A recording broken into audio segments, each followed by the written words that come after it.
Good evening, ladies and gentlemen. One of the biggest stories right now in American politics is what is going on with beef? Why are prices so high?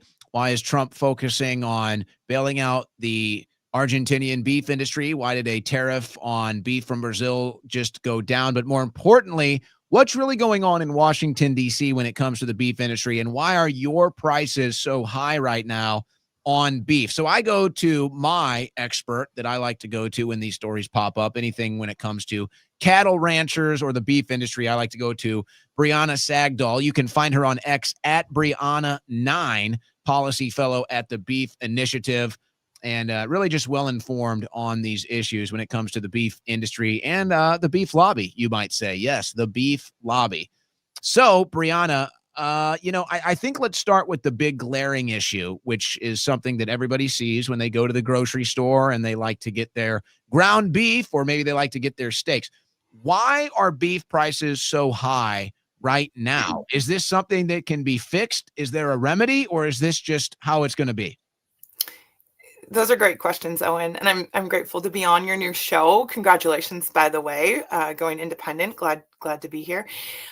So certainly, this is one of the issues that we have been warning about, and at times, in your previous shows, I have touched on this issue right here, warning your audience that the cost of beef in the United States is going to soar. And some of the biggest issues that we're facing, such as hay shortages and a lack of grazing access, the U.S. government going after our water rights and our private property rights. This has all contributed to the cost of beef skyrocketing.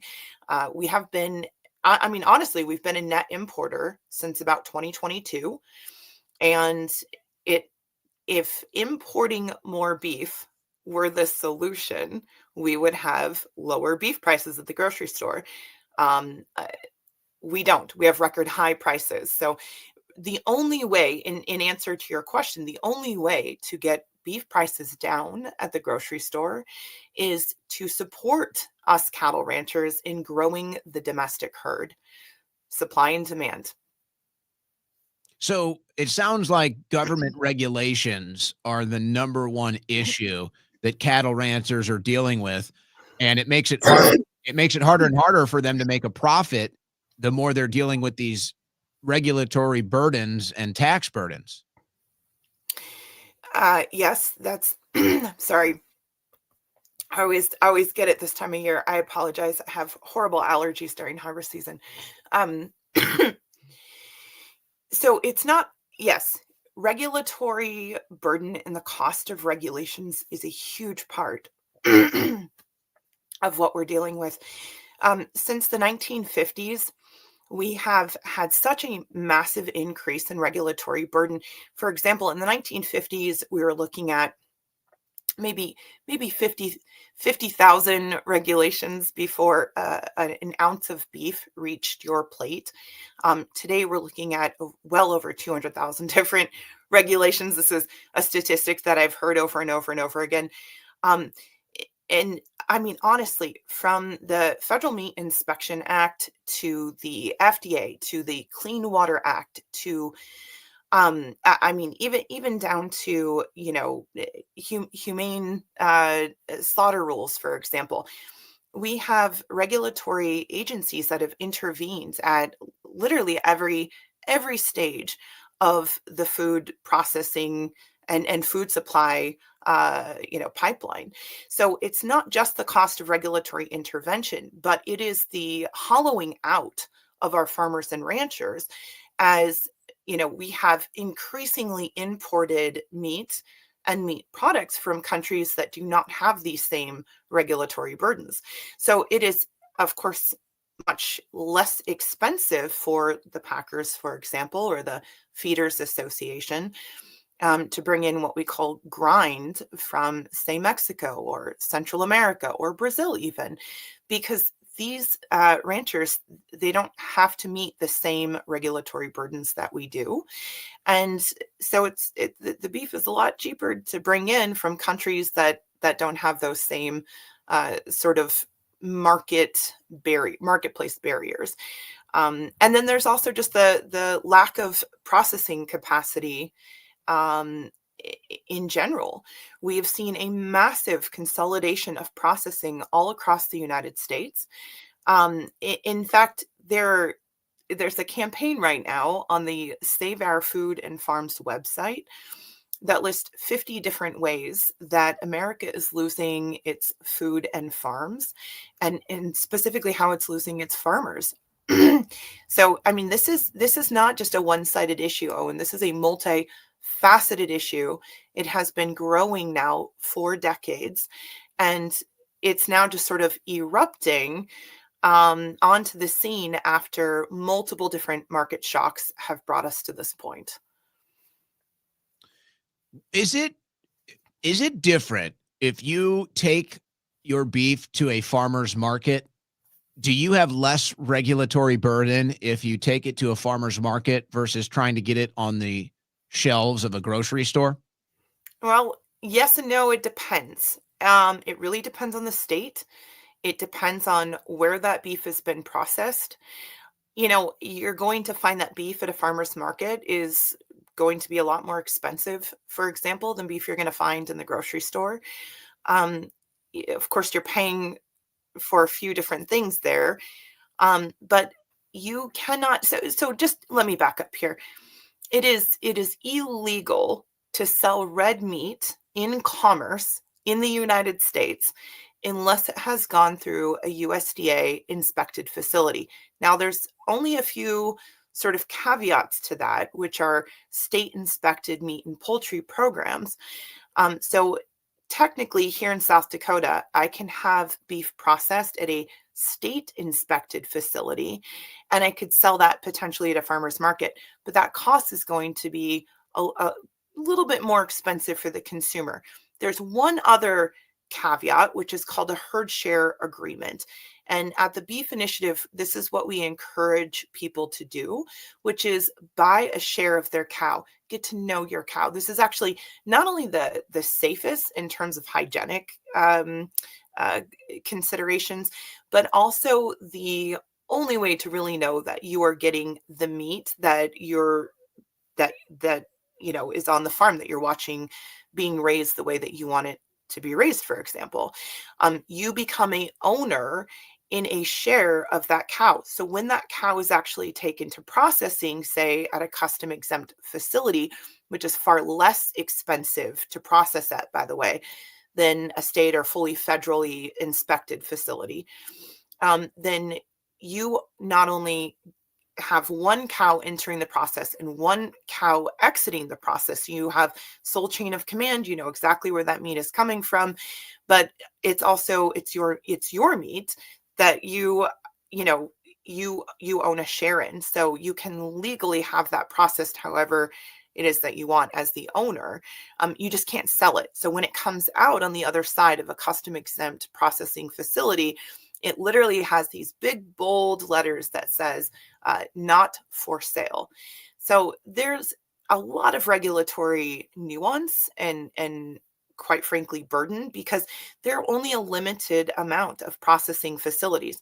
So many of us have been trying to talk to state and federal lawmakers and figure out a way to expand either the state inspected program, for example, or like the Prime Act, for example, Thomas Massey's bill that's been reintroduced and co-sponsored by Maine Representative Shelley Pingree. This bill, for example, would legally allow for custom exempt meat processed at a custom exempt facility to be sold within state lines. That would drastically increase the processing capacity, and it would allow us to be able to sell meat like out of our freezer, for example. We would be able to sell at farmers markets, and our local community would have access to fresh farm raised beef, for example. This is one thing that I've been hearing, and I do want to eventually ask you about where the cattle ranchers are at, because there was a little bit of a tense moment there with President Trump, and there was some sense of betrayal with what happened on the Argentina deal. So let me kind of put it into my perspective and then get the perspective of the cattle ranchers that you're talking to. When I see this, and I get why Trump did it, it's all pay for play. He's buying Milei's loyalty. He's buying he's buying Argentina's loyalty for whatever other plans he has for Venezuela or whatever. So that's what I think it's really about. But let's just put all that aside. I look at it and they say, okay, we're going to be giving $40 billion now. And a lot of that is supposedly to help Argentina's beef industry and bail it out. And I hear these concerns about we don't have the inspectors, we don't have the proper processing to get the beef from farm to store shelves, let's say. And people go to get their beef inspected, and it's a whole process, and you're waiting in line, and it's just like any other federal enterprise, right? You go to the driver's license plate, you're sitting there all day long. It's torturous. And I'm like, okay, $20 billion. Trump expands the foreign aid to Argentina, $20 billion. And let's just call it as it is. What could $20 billion do for that issue? What could $20 billion injected into the beef industry in America solely to make sure that we have more inspection plants so that we can have shorter lines, shorter wait times, quicker processing? What could $20 billion injected into the U.S. beef economy do? Would it make a difference? Could it solve the problem? Could you actually fill these roles and get new facilities and speed up the process? Well, sure, absolutely. However, my solution, rather than importing, feedlot beef, for example, from Argentina, I would love to see that. And I think the 20 billion is for a currency swap, but whatever money goes down to Argentina to import, I think Argentina has phenomenal Angus genetics. And, with the climate being so close to that of our own here in the upper Midwest, for example, we could actually import live cattle and completely bypass the New World screwworm outbreak that's raging through Central America. I mean, personally, I think the Trump administration has a real opportunity here. And I would love to see them jump on this by working out, a trade deal that helps us build our herd here. And they could easily do that. If we're already importing cattle, we're already importing, and some of this is live cattle. Let's just import younger cattle, yearlings and heifers, and good breeding stock bulls, for example, and introduce them into U.S. herds to help expand not only our genetics, but to expand our numbers. This would help build the U.S. domestic herd and bring down prices long term. So honestly, Argentina provides a strategic long-term opportunity for us. And I would love to see the Trump administration jump on that as opposed to bringing in, feedlot beef.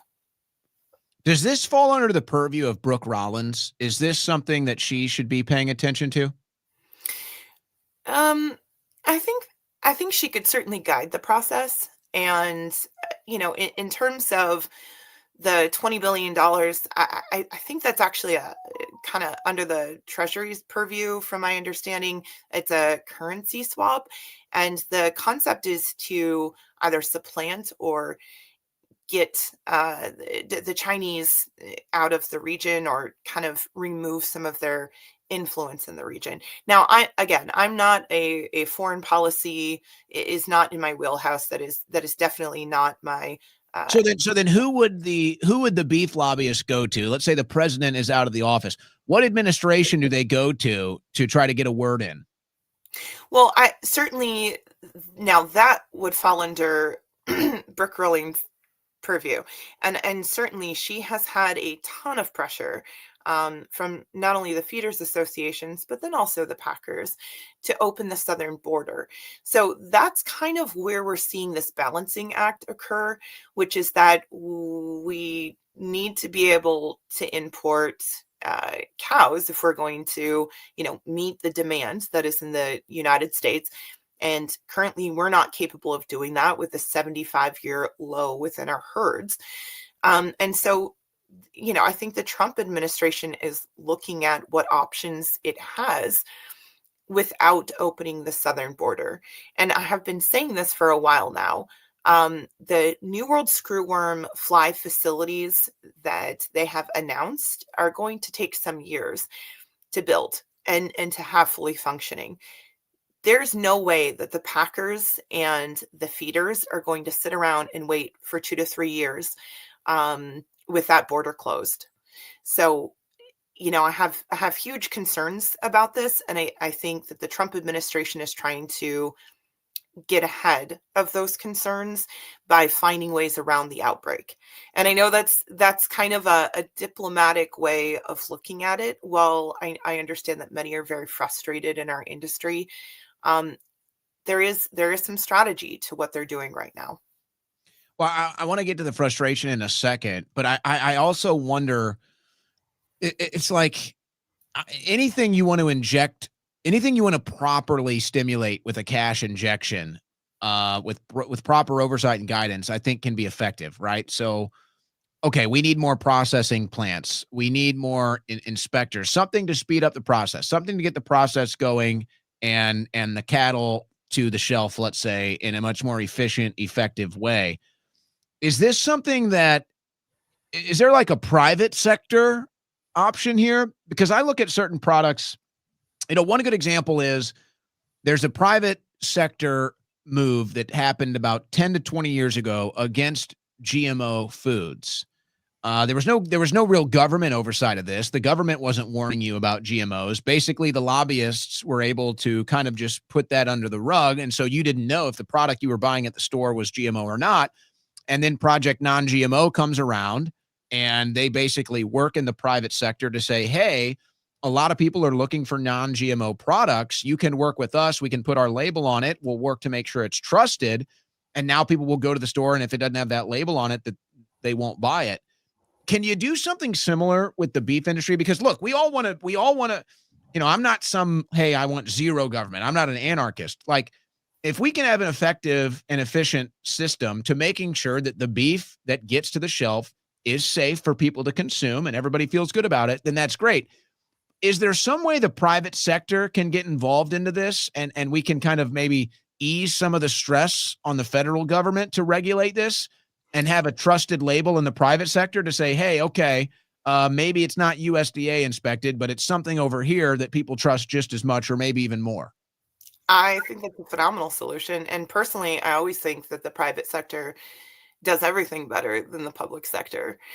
I would love to see the federal government work with us on, at least on the regulatory side.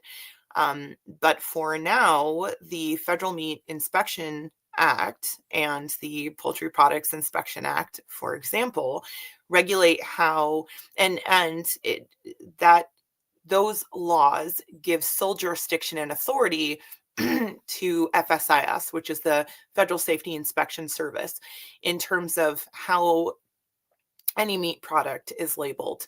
So, as much as I would love to have a select reserve label offered by the private sector, FSIS still has to approve it and sign off on it and figure out what that standard would look like.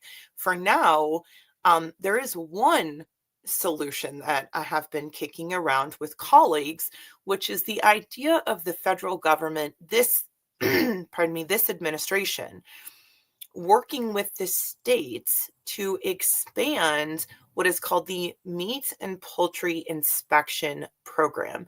So there are 29 states that currently operate state inspected processing facilities, and there are currently 10 out of those 29 states that have what is called an interstate, a cooperative interstate agreement.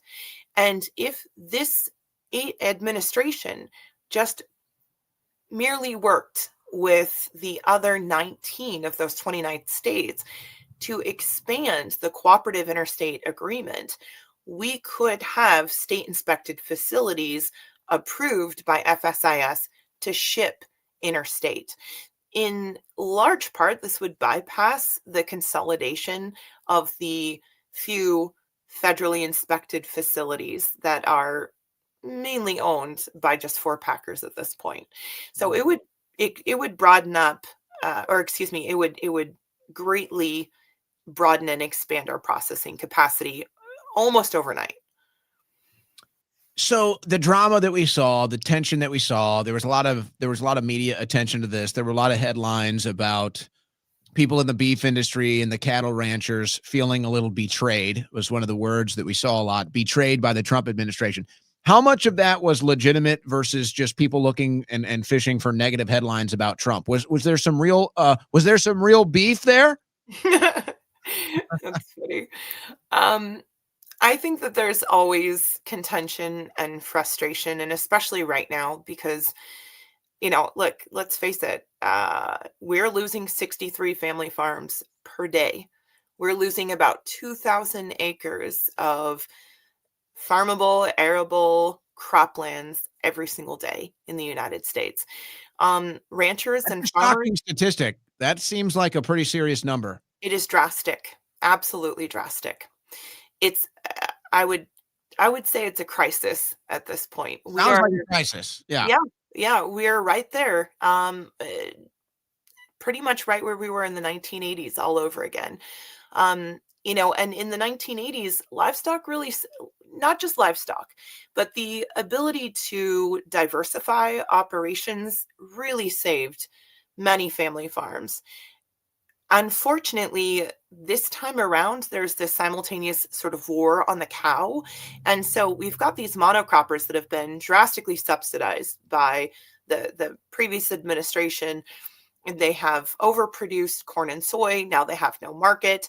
And there's really not a way for them to diversify with cattle to help save their operations right now. And they're hurting. They're really struggling.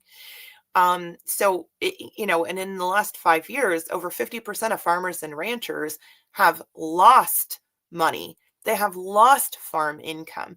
So they're not just not making money, they're losing money on their operations. And in fact, at this point, farmers and ranchers are working 2 to 3 jobs just to keep the lights on. And honestly, Owen, we've been kind of reduced to hobbyists at this point. Like America's food producers um, aren't making any money. We're doing it because we love it, and so it's almost kind of a hobby, Yeah. as if backbreaking work is just fun, and it's Well, not. then it, We're but just trying to hold on to our farms at this point and our family legacies. and it's almost like a perfect storm because a lot of people I think are being priced out of beef, right? And so now you're thinking, how do you thread that needle of keeping the consumers, keeping beef affordable for the consumers versus, hey, I still have to make a profit. It's like that's kind of the needle that needs to be thread here. And Well, this stuff, somebody's making a profit, because we're only seeing about 15.9 cents on every dollar spent well, it on looks like food. the meat packers are making quite a You pretty Yeah, profit. you guys are paying through the roof. So somebody is making a killing right now. Cargill, for example, just posted record earnings in Q1. So they're doing phenomenal. It's us and it's the consumers that are being squeezed out. So I think, honestly, one solution is just to skip the middleman altogether. Go directly to your rancher and boycott the that centralized pain point. You said Cargill? Mm-hmm. Cargill. Yep. Wait, what is it? What is it now? Cargill. It's CA. Cargill? Yep. Okay. Cargill. They just posted, record earnings in their I'm quarter. plugging that on I'm plugging that on my thing here to look into that. So, okay, I hear this stuff, and I know that you're not a foreign policy person, but this is just I can't help it. This is where my mind goes, and this is why I've become such a foreign policy hawk. I think the longer I stick around in the political media, the more of a foreign policy hawk I become, and this is exactly why. This should be a priority, Mhm. right? The things that you're talking about right here, like we should be prioritizing farmers, cattle ranchers, family farms. We should be trying to do as much for American agriculture as physically possible. And it's just like every time I turn around, another foreign country gets tens of billions of dollars in foreign aid. And I'm just like, I'm sick to my stomach over it. It's like, why? You could argue American farmers are the backbone of this country and have been.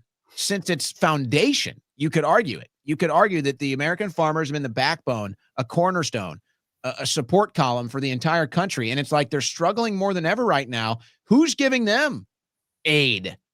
Who's focusing on them? Who's prioritizing them? It seems like every time I turn around, some foreign country, some foreign war, some foreign aid always gets prioritized. I know that's not your thing. That's my thing. I'm this foreign policy hawk, and I hear stories like this, and I'm saying this is why I hate foreign aid.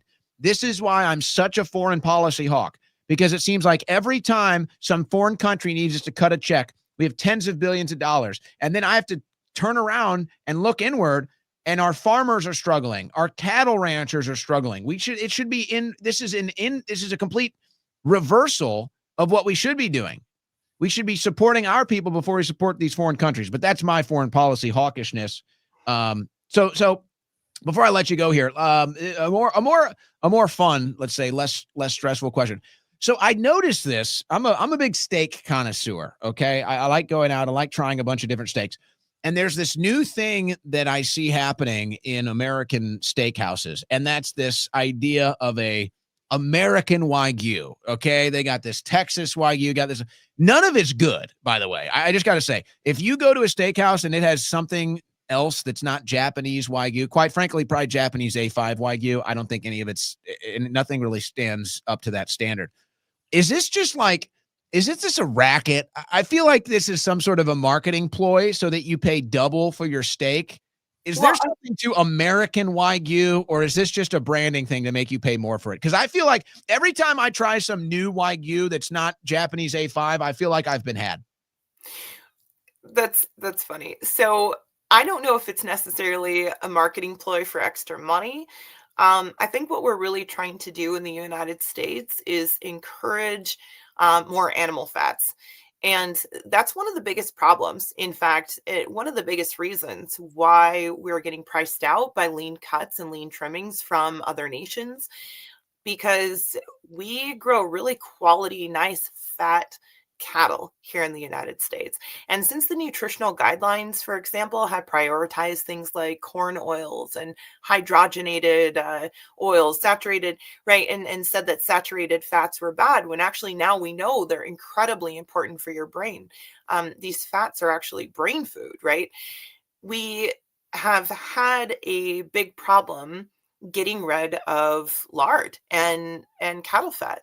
And so I think the Wagyu push is potentially part of a larger push to really support U.S. ranchers and put that fat to good use. So things like tallow, for example, anybody who is cooking with tallow knows the benefits of tallow.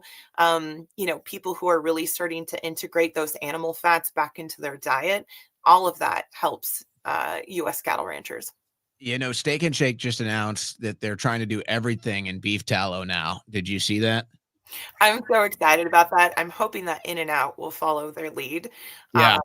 Yeah, that would Well, be I actually got it. Steak and Shake actually deserves even more credit, because what happened was they found out, because somebody basically pre-processes the fries before they get to Steak and Shake, and then at the actual restaurant they fry them in beef tallow.